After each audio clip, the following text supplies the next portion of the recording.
On the show today, we have guest Dr. Dana Mitra, who is a professor of education policy studies at Penn State University. She's the founding editor of the International Journal of Student Voice and co editor of the American Journal of Education. Dana has spent her career speaking, writing, and coaching about how we can tap into our inner wisdom, deepen our purpose, and amplify our voice. Her most recent book focuses how academics can improve their success and well being and how leaders can support them. She has published more than 70 papers on topics of student voice, youth development, civic engagement, and educational change.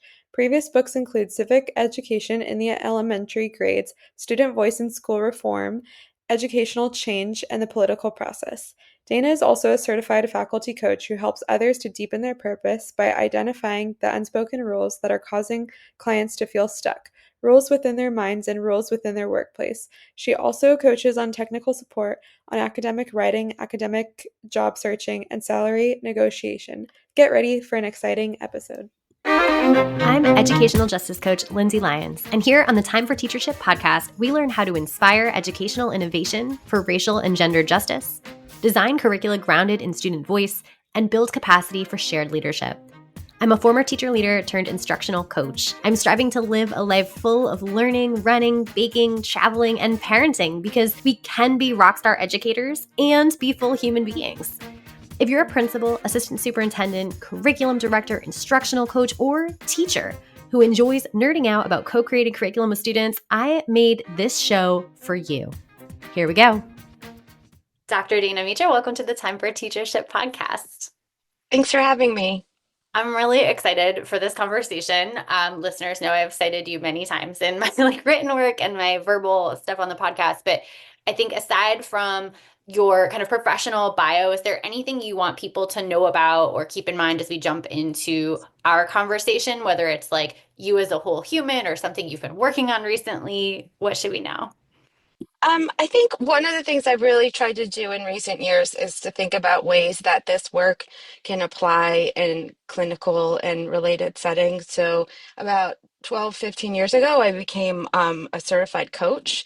And in some ways, it feels like it's a very different thing. But for me, the philosophy of coaching is helping people find their voice, find what their purpose is in the agency they have to be able to navigate their world better. So it's really thinking of a very similar framework. And I recently wrote a book called The Empowered Professor, which finds that agency and belonging and competence actually is a developmental framework that works for any age and anyone, of really trying to think through how they want to feel more authentic, how they want to feel more connected, what skills they need to move forward, whatever stuck place that they're in, and working with a lot of mid-career people with it, as well as grad students who are stuck on their dissertations. And so, as much as I've done most of this work in K-12 settings, it's been really fun to see the way that the framework can be used in broader ways, and especially when thinking about career development, things like that.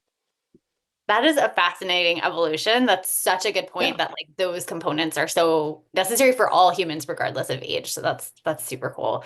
I think in with regard to either the K-12 space or just like larger life spaces, coaching spaces, I think about Dr. Bettina Love's words around freedom dreaming. And so she hmm talks about it as dreams grounded in the critique of injustice.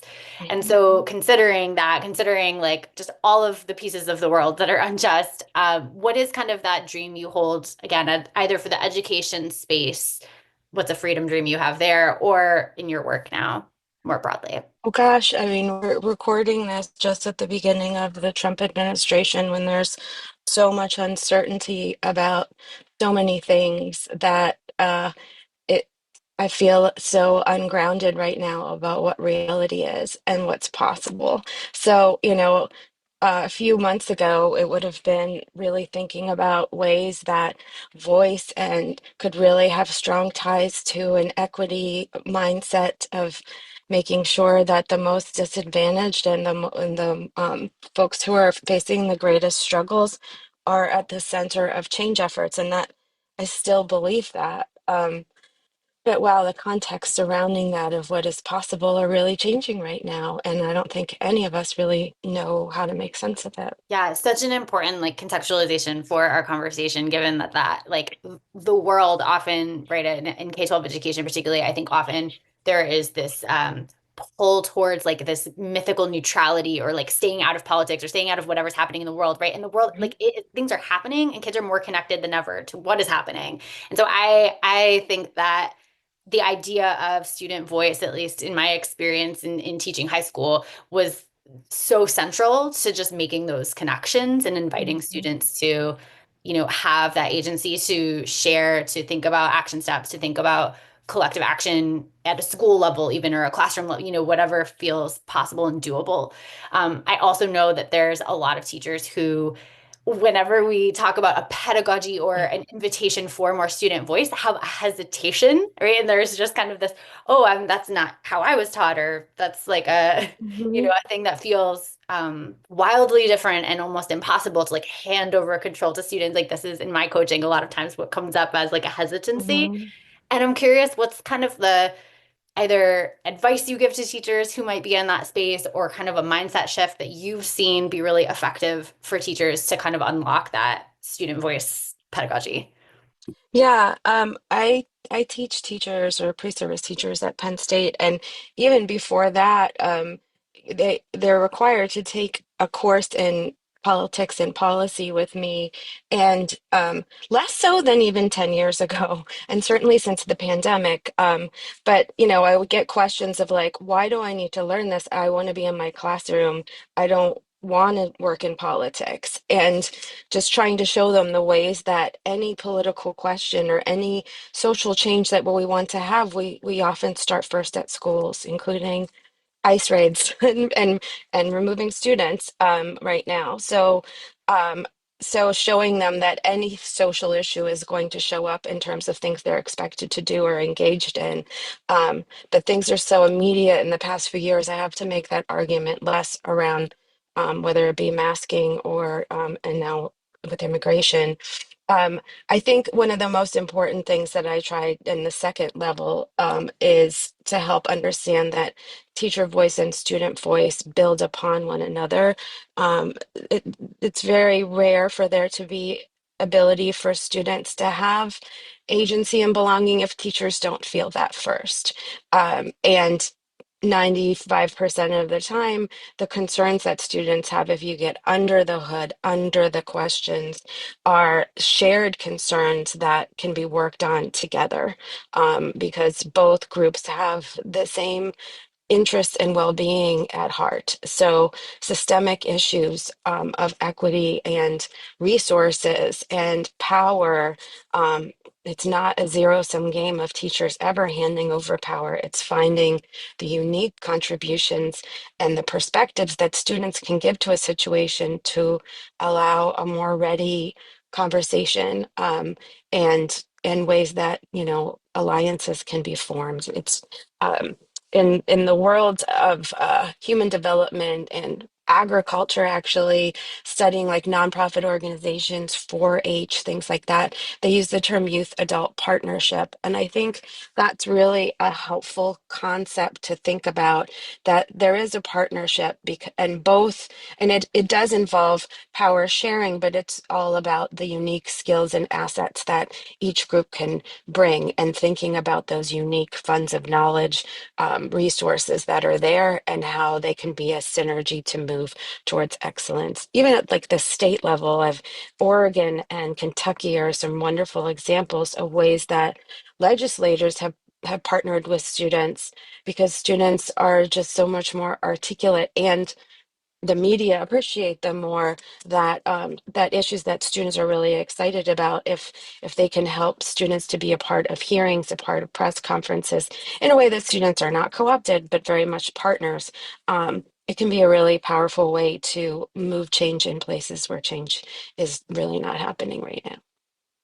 Thank you for those concrete examples. And I am interested in that the students are not co-opted, but they're true partners That's concept, right. because I think that's a very common misstep sometimes when we're like, oh, student voice, and then it becomes this very different, like not actual partnership, not actual like grounded in students' ideas and leadership. So I'm curious, do you mind talking a little bit about that or giving us maybe an example of like how do we know like where we are in that kind of continuum?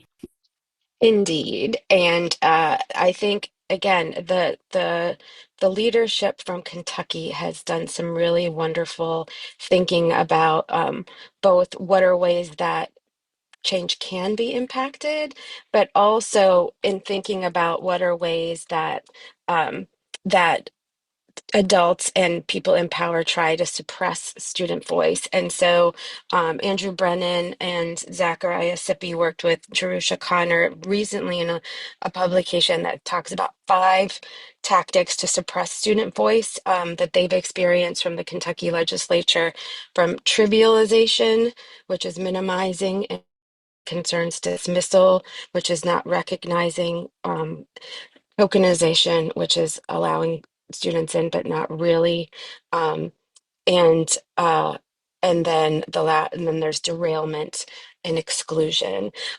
So I really appreciate the work collectively that Kentucky Student Voice has done over the years, and has been able to have the churn of students, which is natural because students grow up with, but still a very student-centered and wise perspective.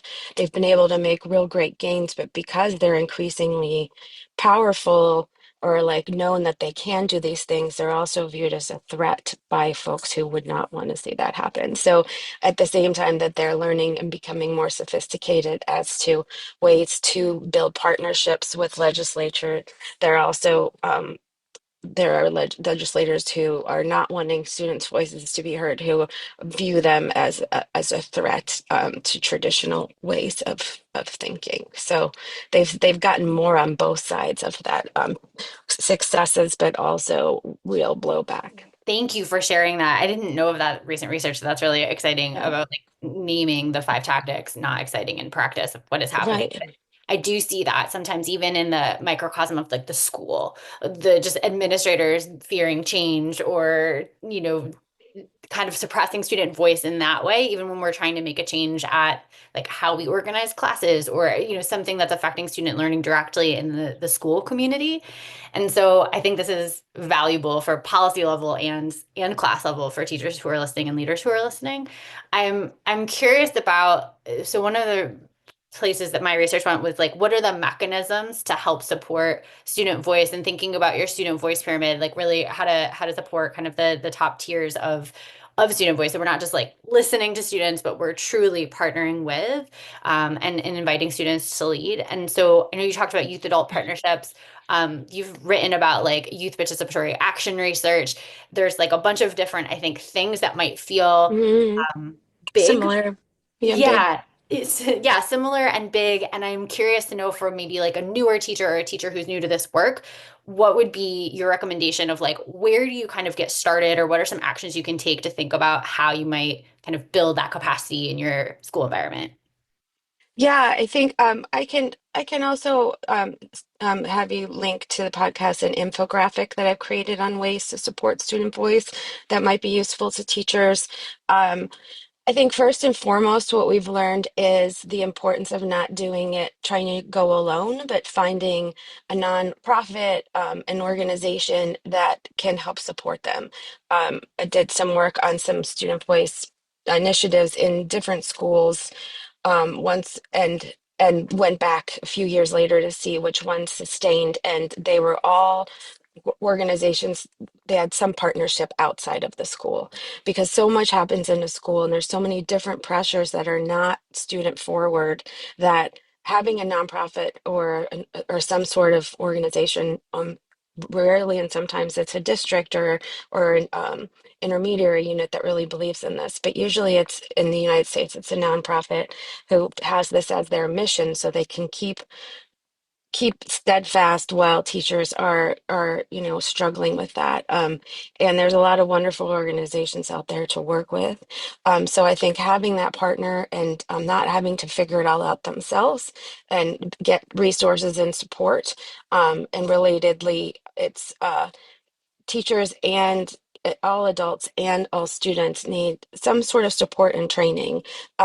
Teachers need to learn how to be more of that guide from the side, how to enable and really scaffold, but have students go forward. A lot of it's around valuing process over product because how it's happening is as important as any campaign that's occurring.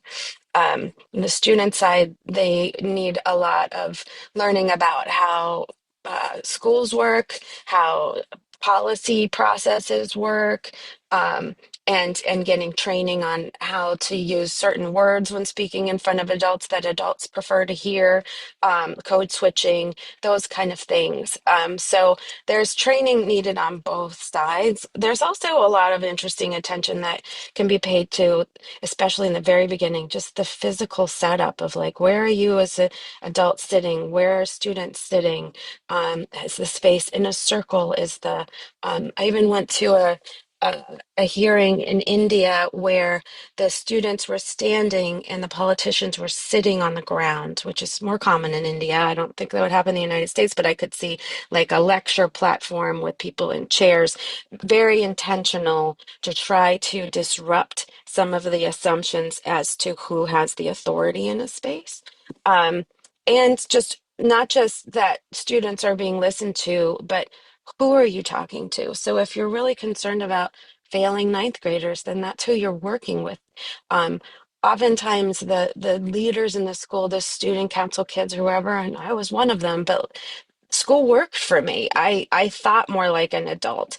I'm not then as helpful in understanding what students are thinking about who are struggling. So that's the workspace and the faith that those students also and especially have a contribution to make in thinking through change efforts. And an example is a fishbowl done by a high school trying to figure out what was going on with the increased absenteeism in this ninth grade dropout situation. So they brought in the ninth graders on verge of dropping out, and the student teacher sat outside in like a second circle, and they asked the students to share their experiences. And what they were finding is the students would not be able to come to school for various reasons, including having to take care of younger children if they were sick, or having to work a night shift and not being able to wake up in the morning.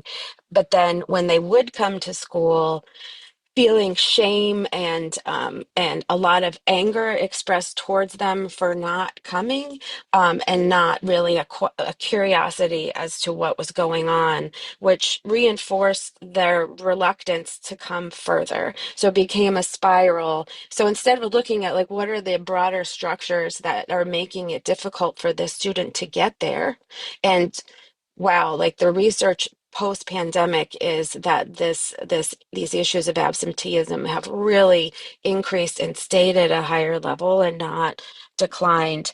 Um, that becomes even a bigger issue. So root causes, getting underneath, and not as and assuming the best intentions of both sides, and coming to some sort of understanding. And that really gets to the point. And some recent research that I've done, particularly looking at students who have been traumatized by school in some way before, or their parents have been, or something really, they had a teacher or an experience that was really awful.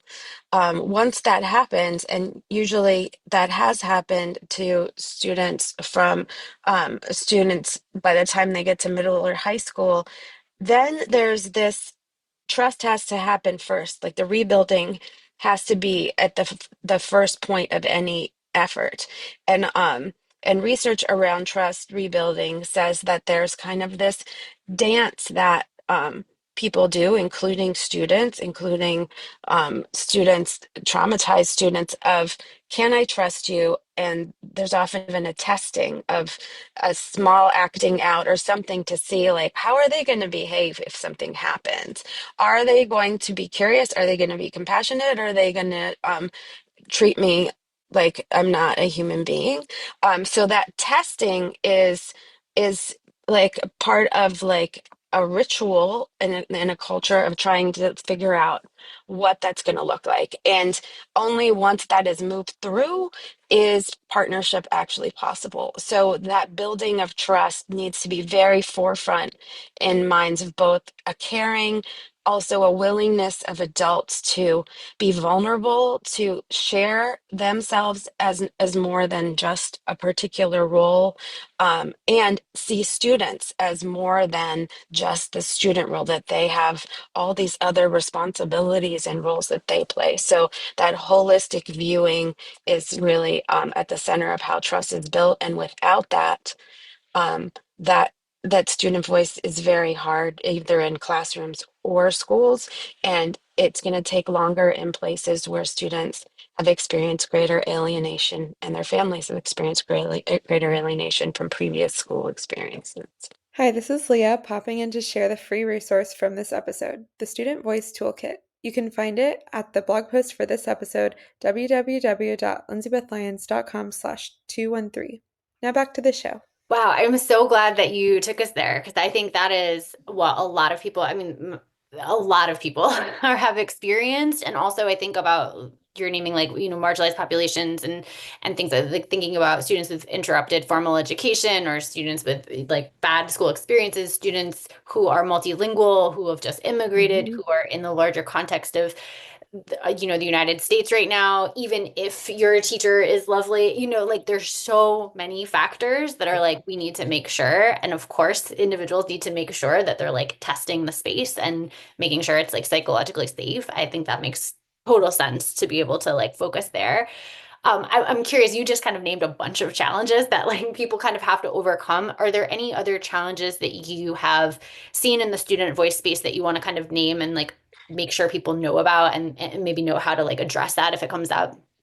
Well, just that even when schools create beautiful containers of caring, when we have policies like immigration agents able to come in, that is impact. So it's like there's, the layers of there's the classroom and the school, the district, and then these outside community forces. And the more that these layers reinforce a supporting, caring space, the better. And the more that there's friction between them, you need adults who are big buffers and protectors of space. So and again, even in caring spaces, the ways in which administration can protect and allow for some grace to for the messiness that may need to occur as things are being built or experiments are happening. And without that safety of knowing that an administrator has your back, it's a lot harder to take risks, and this work takes risks. So the administrative protection needs is also really important. Thank you for naming that. I was just recently at a professional development and meeting with history curriculum in Massachusetts, and it was so cool to see the Massachusetts like representatives of the Department of Education get up in front of all these teachers and be like, "We have your back. We want you to Yes. teach this. We are committed to Yes. justice. It means talking about all these things, XYZ." You could just see the energy in the room, just be like, okay, like Hmm. I know I'm protected. I just heard this from a state representative. Like we're good. It is Hmm. wildly unsettling, everything that's happening. And so to be able in now more than ever, maybe to just have that person be that buffer, I think is huge. Thanks for naming that. Hmm. Um, I think this is such a big, like there's so many challenges and yet it's so important, right? I think about student leadership and student voice in these ways of like super important. Most people can agree that it is super important and there's some kind of gap sometimes between the yes, we think it's important and like the implementation of getting started. So I love that you've kind of named all of the things to consider. I'm wondering about like a first step for someone who's just like ending the episode, wants to try out something today, wants to kind of move in that direction. What is something that a listener could do today when they end the episode and kind of get moving in that direction? Well, we've done a lot of work lately thinking with Jerusha Connor and Sammy Holquist, thinking about classroom level student voice as well as school level student voice. And if we're thinking of teachers, usually they have more agency thinking about classroom. And we're trying to distinguish between what voice is and what choice are, as well as other really great pedagogical ideas like cultural awareness, building trust, but trying to show how voice is distinctly different. And so, voice in a classroom setting is more about either students giving feedback. After teachers are teaching, or giving insight into the design of things going forward. Um, but it's not just like you can do a PowerPoint presentation or a book report. It's more of like, how was that experience for you? How could we do it different? What are you wanting more of? What are you wanting less? Helping students develop metacognitively around how they work as a learner and how they can best articulate that to their teachers. So from a classroom perspective, I would say, thinking of, and there we have a student voice toolkit that's available online through the Search Institute, that's available to all teachers and administrators, with a bunch of different uh, data collection and tools that could be used to try to elicit feedback and collaboration processes. And at the school level, it's getting brave to ask some of the big questions and bring students in who are struggling with them as fellow travelers. And starting small is fine, I think, as long as you're picking the kids who are really engaged in the issue. And that takes a strong leader who's willing to put that as part of it. I think it's very compatible with a lot of restorative justice disciplinary policies that a lot of schools are really looking into around that, building that peace and that understanding. So thinking of ways that voice could help to amplify and improve even further efforts around shifts in discipline policies is something at the school level that might be really helpful. Um, and that's kind of like really getting into the meat of things. I think a lot of times folks try to start by like asking students what they want and not having a guide to be able to ever have shown them they can do something meaningful. They'll say like, we want extra pizza at lunch, which fair, fine, but really like, if even if you're going to start one thing, have it be something that's meaningful to everyone and useful of your time, and that way adults will be more willing to invest. It also may require a little bit more of whoever is running a space to scaffold some rules around, like, you have a student at your table and this is a professional development session, and we're going to have spaces in this session where you use students as a resource as you're brainstorming new assessment ideas or whatever, and training students as you're going to go in here and you're going to see what this is what you're going to see and this is the role. But that person running that is really then like creating guardrails and helping for that to occur. So um, try it out, but make it real. Start with a few students, but if and really also, as a leader, like there are teachers who naturally do this. I call them wizards, as did my former advisor, Milbrae McLaughlin. But like, so as if you're trying to initiate something, like who the teachers are who just kind of naturally behave this way. Like, start with them, you know, don't start with the hard parts. And ask them, like, what have they been dreaming and wanting to do? And I bet they have a few ideas in their mind that are pretty fantastic. So really building on the skill sets of natural born collaborators with young people as a starting place. I love all of those ideas. Thank you for sharing those. I think you kind of went in the direction I was going to go, just to kind of start closing us out. You've shared a lot of things that you have been learning about lately and like new research that you're working on that has come out. Anything you want to add to what you've already shared in terms of things you're learning about? It also could be totally separate from education, and or it could be like, I'm learning how to play the piano or something. Um, in that toolkit, we really worked hard to create a quantitative measure that is available to be used, but also if schools wanted assistance, they can look at the Search Institute to see if that's helpful to them. But we really initially engaged in this project and learned a whole bunch of other things, but realizing that there isn't a good way to measure what what is the range of what student voice looks like at the classroom and school level, and how is it linked to outcomes. And so there's a bunch of things being published right now that again I can link to your show notes and things around ways that we've been able to find that at both the classroom and school level that increased voice is connected to improved academic outcomes, higher GPA, lower absenteeism, greater student engagement. And it's one of the first US studies that's really been able to show that not just at the qualitative level, but to have enough data and have enough financial support, thanks to the Bill and Melinda Gates Foundation, to look at this at a scale in which we can measure and have, we were able to get down to the granular student level of access to their records, as well as their surveys to be able to pair performance with outcomes. And so we're really excited that our hypotheses were true, that student voice does link to improved academic outcomes and behavioral outcomes. It's been a lot easier to show the social and emotional side of things because that's easier to show qualitatively. So excited to have that data as evidence that practitioners can use to show the value, a potential impact, and also happy to have some tools that other people can use and further develop and hone if they want to collect information in their school districts, or if they're researchers who are looking for a validated survey instrument to use for their studies as well.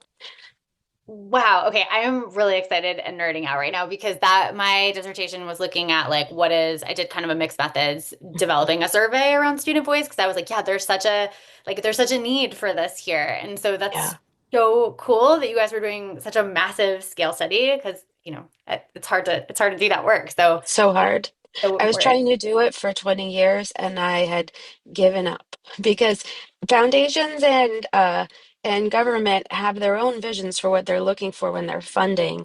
And student voice is always kind of to them like this quirky, interesting thing, but never at the center of any call for submissions. So it would often get to like the final round and then lose out to someone who had more traditional types of ways of data collecting and going about their work. And then luckily during the pandemic, just was one of those situations where I was just looking for people who I could talk to online to my classes when we were fully remote, and was like, oh, I know somebody who I think she works in charter schools, and turned out that she was working at the Gates Foundation, learned about what we were doing, and then there was a group of colleagues that were ramping up some funding on that. So it was very synergistic. And all of a sudden, we had almost $1 million to do this work. And that's how much it takes to do something like this, unfortunately. Whereas, we had kind of thought like it was never going to happen. So don't ever give up and just keep saying what you're wanting to do. And you never know who you talk to might know somebody who really wants to support you. That's incredible. Oh, what a story. I love that. Yeah. Yeah, it's a So wild story. yeah. Oh, wow. I love when all the connections are so important because something always comes back together. That's right. That's right. And I think just people will probably want to continue learning. I certainly am going to continue following what you're doing. Where can people kind of connect with you and kind of follow your work? Sure.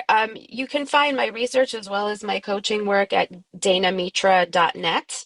And there's a link to, under the research tab, there's a link to all of my research there as well as the Student Voice Toolkit. If you Google that with Search Institute, our resources are there as well. And there's a link to all of our current papers through the Search Institute from this study. So that's a way to find that as well. Incredible. Dr. Mitra, thank you so much for your time today. This was a real pleasure. Thank you. Thanks for having me. If you like this episode, I bet you'll be just as jazzed as I am about my coaching program for increasing student-led discussions in your school. Shane Safir and Jamila Dugan talk about a pedagogy of student voice in their book, Street Data. They say students should be talking for 75% of class time. Do students in your school talk for 75% of each class period? I would love for you to walk into any classroom in your community and see this in action. If you're smiling to yourself as you listen right now, grab 20 minutes on my calendar to brainstorm how I can help you make this big dream a reality. I'll help you build a comprehensive plan from full-day trainings and discussion protocols like Circle and Socratic Seminar to follow-up classroom visits where I can plan, witness, and debrief discussion-based lessons with your teachers. Sign up for a nerdy, no strings attached brainstorm call at lindsaybethlyons.com/contact. Until next time, leaders, think big, act brave, and be your best self. This podcast is a proud member of the Teach Better Podcast Network. Better today, better tomorrow, and the podcast to get you there. Explore more podcasts at www.teachbetterpodcastnetwork.com. We'll see you on the next episode.